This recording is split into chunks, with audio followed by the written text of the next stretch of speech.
এই খবরটি RL news India এবং রানাঘাট লাইভ নিউজ বাংলার যৌথ উদ্যোগে সম্প্রচার করা হচ্ছে। আজ সিঙ্গুরে তাপসী মালিক কৃষক বাজার এলাকার বিধায়ক ড অরূপ কুমার দাসকে সঙ্গে নিয়ে সজমিনে ঘুরে দেখেন কৃষিমন্ত্রী দিলীপ ঘোষ মহাশয়। এরপর কথা বলেন আধিকারিকদের সঙ্গে। খবর পেয়ে ছুটে আসেন এলাকার কৃষকরাও। এরপর মন্ত্রী যেটা জানান, পশ্চিমবঙ্গ সরকারের আওতায় একটি ছোট্ট বিভাগ কৃষি বিপণন কেন্দ্র কৃষক বাজার, যা মূলত কৃষকদের উদ্দেশ্যেই এই বাজার তৈরি করা হয়েছিল। এলাকার মানুষের সুবিধার্থে তাদেরকে ভাড়া দেয়া হয় কৃষিজাত দ্রব্য এখান থেকে বিক্রয় করার জন্য। এই কৃষক বাজারের মূলত উদ্দেশ্য হচ্ছে চাষিদের কাছ থেকে সরাসরি সবজি কেনাবেচা হয়। এই বিপণনের উদ্দেশ্য হচ্ছে বিভিন্ন কেনাবেচা থেকে রাজ্য সরকার ট্যাক্স পায়, আর বাজারের মাধ্যমে পরিষেবা দেওয়া। সুফল বাংলা আরেকটি প্রজেক্ট, যা চাষিদের মধ্য থেকে সরাসরি কিনে নিয়ে এসে শহরের ক্রেতাদের কাছে পৌঁছে দেওয়া। এতে চাষিরা যোগ্য মূল্য পায়। বিভিন্ন জায়গায় কৃষকরা আলু, ধান, ফল যোগ্য দাম পায় না। রাজ্য সরকার সিদ্ধান্ত নিয়েছে এই কৃষক বাজার থেকেই কৃষকরা এসে বাজারে সবজি বিক্রি করবেন। সুফল বাংলার যেসব গোষ্ঠী আছেন তারাই এখান থেকে কিনবেন আর সাধারণ মানুষের কাছে পৌঁছে দেবেন। সুফল বাংলা স্টল যেভাবে চলছে তা আগামী দিনে আরও ঢেলে সাজানো হবে। এতে উপকৃত হবেন সাধারণ কৃষক থেকে ক্রেতা এবং ব্যবসায়ীরা। এলাকার বেশ কিছু যুবকও এতে কাজ পাবে। তারা সরকারের থেকে লোন নিয়ে গাড়ি কিনে সবজি বিক্রি করতে পারবেন। এই বিষয়ে সাংবাদিকদের মুখোমুখি হয়ে কৃষিমন্ত্রী দিলীপ ঘোষ মহাশয় ঠিক কী বললেন শুনে নেব। সিঙ্গুর থেকে আশিস কুমার ঘোষের রিপোর্ট, আরএল নিউজ বাংলা।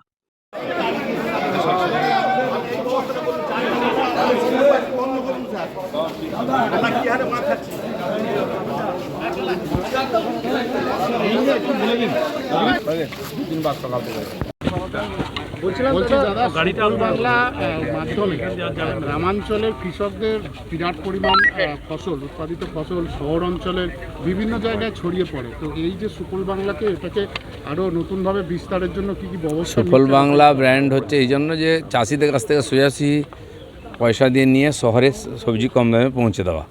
তো এই ব্র্যান্ডের মাধ্যমে কিছু এপিও ইত্যাদিকে আমরা দায়িত্ব দিয়েছি। আমাদের নিজস্ব ডিপার্টমেন্টে কিছু স্টলও আছে, আমাদের গাড়ি আছে। আর এখান থেকে সবজি নিয়ে গিয়ে, যেমন ওইদিকে আছে ভাঙড়ের দিক থেকে, এখানে সিঙ্গুর থেকে, এরকম কয়েকটা জায়গা থেকে আমরা কিনি।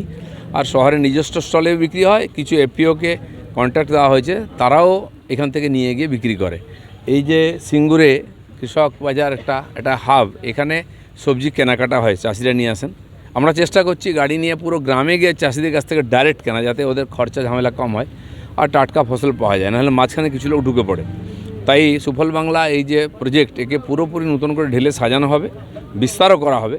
অন্যান্য শহরে যেখানে শুরু হয়নি সেখানেও শুরু করা হবে, যাতে অনেক নতুন ছেলেপুলে ব্যবসা করার সুযোগ পায় আর চাষিরা ভালো পয়সা পায়। বলছি, ফোরেরাজের বিরুদ্ধে কি কোনো কঠোর ব্যবস্থা নেবেন আপনারা? না, ফোরেরাজ বন্ধ করব আমরা। আজকে সেজন্য আমি দেখতে এসেছিলাম, এখানে অনেকের কাছ থেকে শুনলাম। আমাদের লোকাল এমএলএ সঙ্গে আছেন, তিনিও এসছেন, দেখেছেন। আগামীতে তিনি নজর রাখবেন। তিনি এর আগেও এসছেন। আগামী দিনে এই সমস্যাগুলো আমরা নজরে এসছে, এগুলো আমরা সমাধান করব। কৃষকদের কাছে গাড়ি যাতে যায় তার চিন্তা ভাবনা? হ্যাঁ, গাড়ি তো আছেই, কিন্তু গাড়িটা এই অবধি আসে। এখান থেকে আরও 10-15 কিলোমিটার দূর থেকে কৃষকরা নিয়ে আসেন, তাদের যেন আসতে না হয়। যেমন দুধ কালেকশন হয় গ্রামে গ্রামে, এক জায়গায় সবাই এলেন, ওখান থেকে আমরা কালেকশন, সে জমির ধারেও হতে পারে, সেখান থেকে ডাইরেক্ট কালেকশন হবে। কিষাণ মান্ডি তৈরি করা হয়েছে, মানে এখনও আছে সেইগুলো চাষিরা ঠিকভাবে? অনেক কিষাণ মন্ডি, অনেক বাজার পড়ে আছে আমাদের, আমি হিসাব নিয়েছি। সেগুলো আমরা ঠিকঠাক করে অকশন করব, যাতে সাধারণ মানুষ ইউজ করেন, ব্যবসা করতে পারেন। কালচার মার্কেটিং পশ্চিমবঙ্গ সরকারের একটি ছোট্ট বিভাগ, এর আন্ডারে বেশ কিছু বাজার আছে। আমরা বাজার বানিয়ে দিই, লোকেদেরকে ভাড়া দিই, স্টল ইত্যাদি, শেড, গোডাউন, যাতে লোকেরা এখানে বিজনেস করতে পারে। সেরকম এটা একটা কৃষক বাজার। এখানে মূলত চাষিদের কাছ থেকে সবজি কেনা হয়। এই বিপণনের উদ্দেশ্য হচ্ছে যে বিভিন্ন কেনা বেচার থেকে আমরা কিছু ট্যাক্স নিই আর বাজারের মাধ্যমে লোককে পরিষেবা দিই। সুফল বাংলা একটা প্রজেক্ট আছে, যার উদ্দেশ্য হচ্ছে চাষিদের কাছ থেকে সোজাসুজি সবজি কিনে নিয়ে এসে শহরে ক্রেতাদের কাছে পৌঁছে দেওয়া, তাতে চাষিরা সবজির যোগ্য মূল্য যাতে পান আর শহরের কৃষকরা ঠিকঠাক দামে যেন সবজি, টাটকা সবজি পান। আমরা জানি সব জায়গায় কৃষকরা সব জায়গায় বঞ্চিত হন, যাই উৎপাদন করুক তার যোগ্য দাম পান না। আলু হোক, ধান হোক, শাকসবজি, ফল যাই হোক। তো এত এলাকায় খুব উর্বর ভূমি, প্রচুর সবজি হয়। তাই এই জায়গাটাকে আমরা কেন্দ্র করেছি যে চাষিরা এখানে এসে সবজি দিয়ে দেবেন। সুফল বাংলার যারা বিভিন্ন গোষ্ঠী আছেন, তারা এখান থেকে সবজি কিনে নিয়ে গিয়ে বিভিন্ন শহরের আর সাধারণ মানুষের কাছে পৌঁছে দেয়, সেটাই চলে। তো সুফল বাংলা নামে এই যে প্রক্রিয়া চলছে বহুদিন ধরে, আমরা ঠিক করি সেটাকে ঢেলে সাজানো হবে, আরও বেশি লোক এর দ্বারা উপকৃত হবেন, চাষি এবং ক্রেতা এবং মাঝখানে যারা ব্যবসায়ী হবে। কয়েকশো গাড়ি আমরা দিয়েছিলাম সেই সমস্ত গ্রুপগুলোকে যারা সবজি যাতে গ্রাম থেকে শহরে নিয়ে যেতে পারেন। তো এটাকে নতুন করে সাজিয়ে নতুন অনেক গ্রুপকে যুক্ত করা হবে। আরও খালি বড় শহরে নয়, গ্রামের দিকেও এইরকম হাট ইত্যাদিতে স্টল করে আমরা বিক্রি করতে পারি বাজারে, তাহলে চাষিরা ঠিকঠাক দাম পাবেন, তাদেরকে সময় নষ্ট করে বাজারে যেতে হবে না, তাদের কাছে গাড়ি নাই, সেই গাড়ি আমরা দিয়েছি যাতে কালেকশন হয়। তো একাধিক জায়গা থেকে সবজি নিয়ে এসে আর বিভিন্ন শহরে যাতে বিক্রি হয়, তার জন্য কিছু যুবক তারা এফপিওর মাধ্যমে আর লোন নিয়ে বা আমাদের মার্কেটিংয়ের থেকে সুবিধা নিয়ে ব্যবসা যাতে ভালো করতে পারেন, তাতে ক্রেতা বিক্রেতা দুজনেই উপকৃত হবেন। মাঝখানে এরা সামান্য একটা লাভ নেন।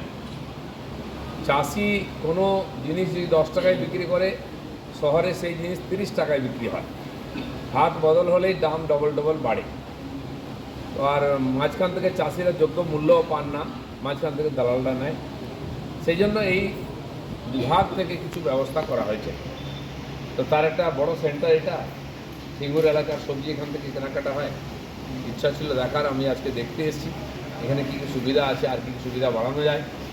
এছাড়াও আমাদের বিভিন্ন পশ্চিমবাংলায় একাধিক জায়গায় বহু বাজার আমরা তৈরি করেছি, স্টল আছে, লোকেরা ভাড়া নিয়ে সেখানে ব্যবসা করেন। এছাড়াও প্রায় 4000-এর কাছাকাছি স্টল এখনও বিভিন্ন মার্কেটে, বিভিন্ন জেলাতে, কুচবিহার থেকে পুরুলিয়া সব জায়গায় ফাঁকা পড়ে আছে। সেগুলো আমরা অপশন করে লোককে স্টলগুলো ভাড়া দেবো যাতে ব্যবসা করতে পারে লোকেরা। কিছু বাজারের এক্সটেনশান আছে, প্রসারণ করা হচ্ছে, দোতলা করা হচ্ছে, সেখানে অন্যান্য সুবিধা দিয়ে বাড়ানোর চেষ্টা হচ্ছে।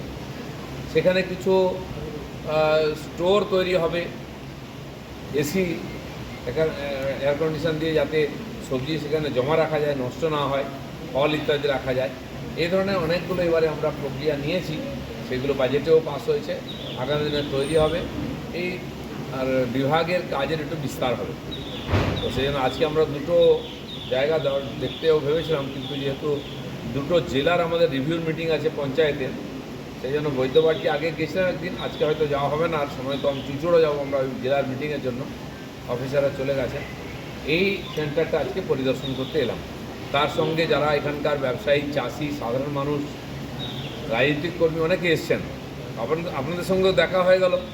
পরবর্তীকালে আপনাদের সঙ্গে কথাবার্তাও বলবো যাতে এটাকে আরও ভালো করা যায়, আপনারা একটু সহযোগিতা করবেন। সবাইকে আমাদের তরফ থেকে শুভেচ্ছা, সবাই এসছেন এখানে, ধন্যবাদ। সবাই ভালো।